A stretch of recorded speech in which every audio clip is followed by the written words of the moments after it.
The official records of presidents and vice presidents are governed by the Presidential Records Act. Under the PRA, official records that once were essentially private were placed instead under the legal ownership of the American public.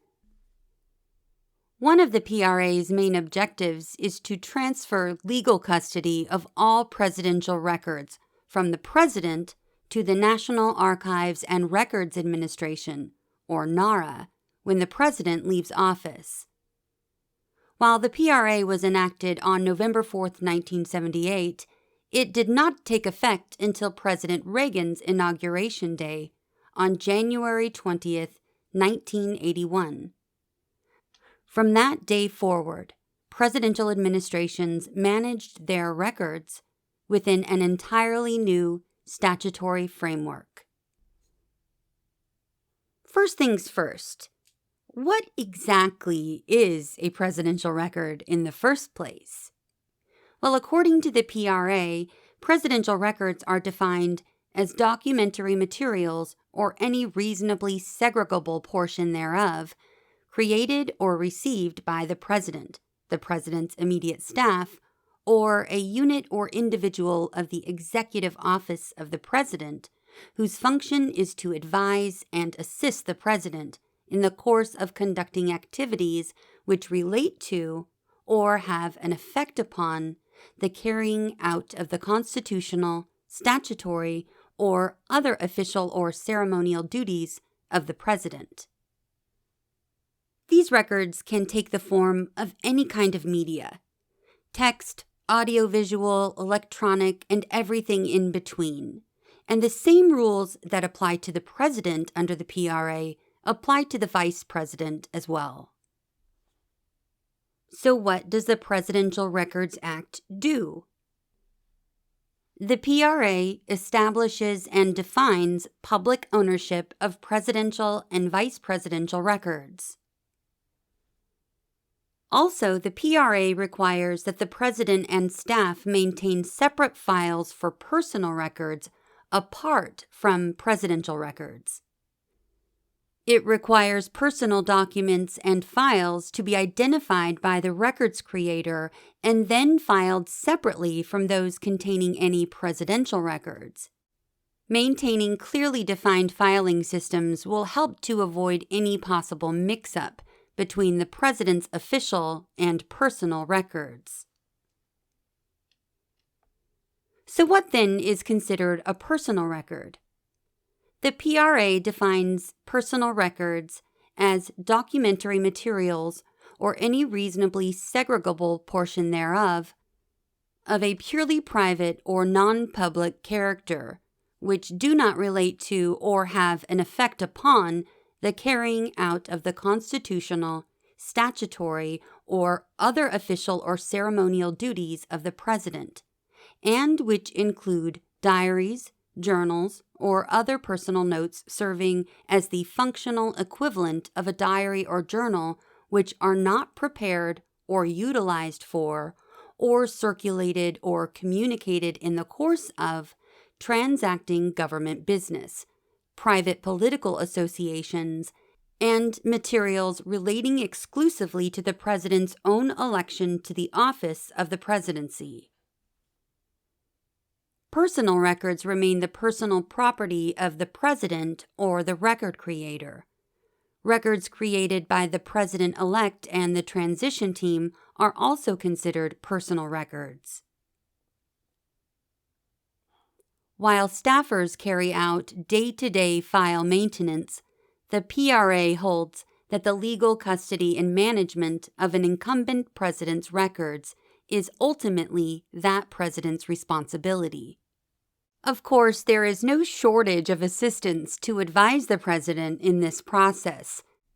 The Office of the White House Counsel generally provides PRA policy guidance. Although NARA has limited records management authority over incumbent presidential records, they routinely lend their vast institutional knowledge and expertise to incumbent administrations upon request. In fact, at the start of each new administration, NARA recommends that White House counsel provide a thorough briefing for White House staff regarding both individual and collective responsibilities under the PRA.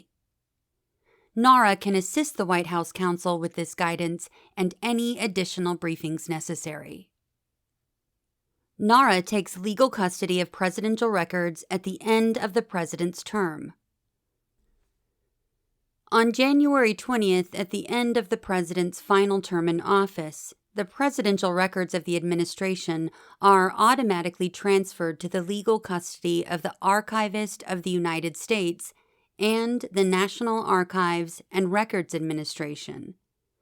The records are eventually housed in a presidential library maintained by NARA.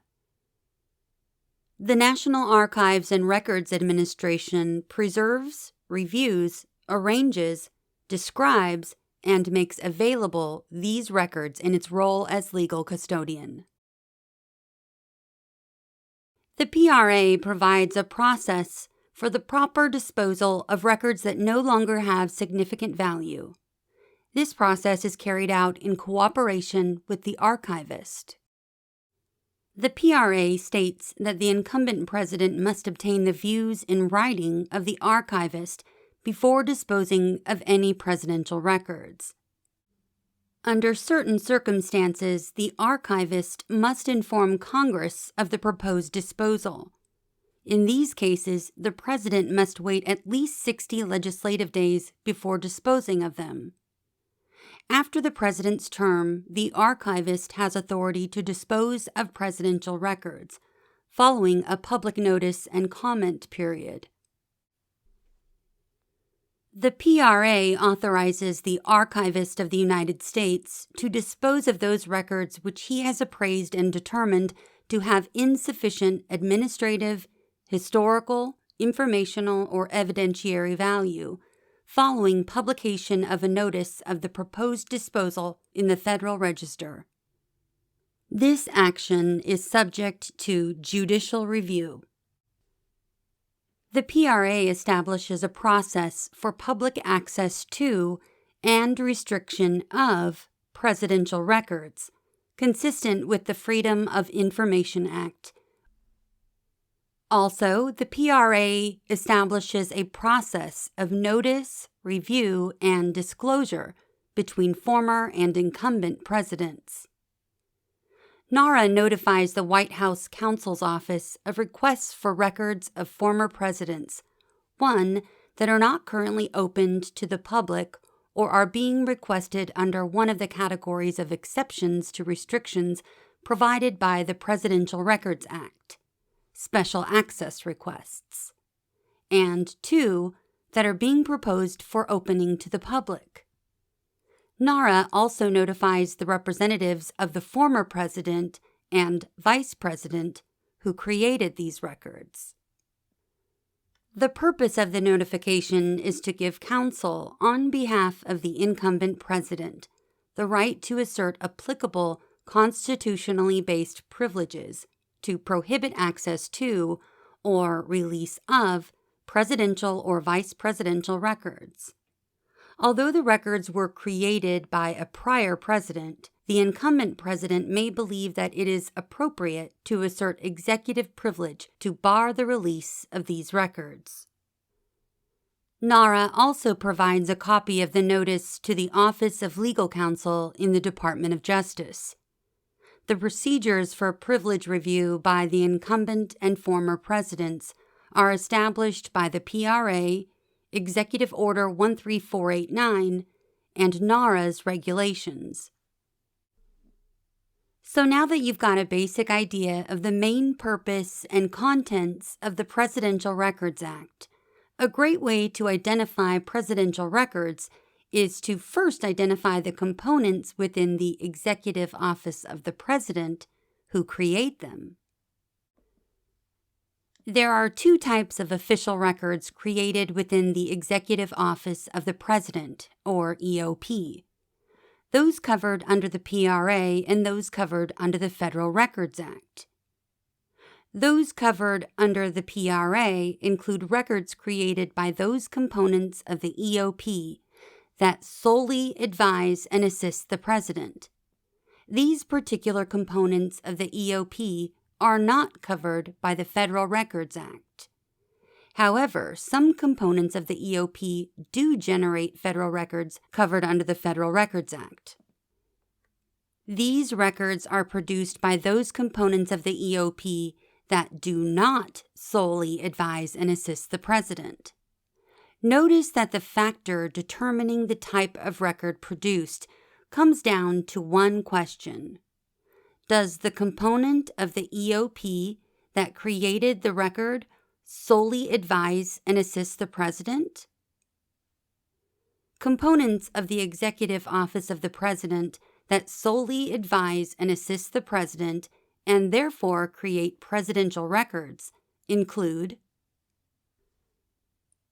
the White House Office, the Office of the Vice President, the Office of Policy Development, the Council of Economic Advisors, the National Security Council, the President's Foreign Intelligence Advisory Board, the President's Intelligence Oversight Board, the National Economic Council, and the Office of Administration.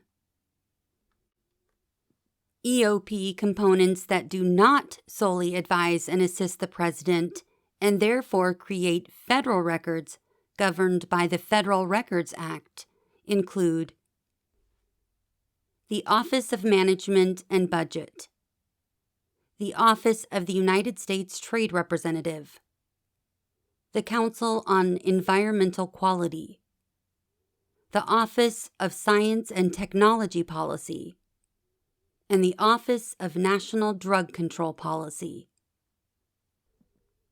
NARA also works with those offices that create federal records to ensure their proper maintenance and preservation.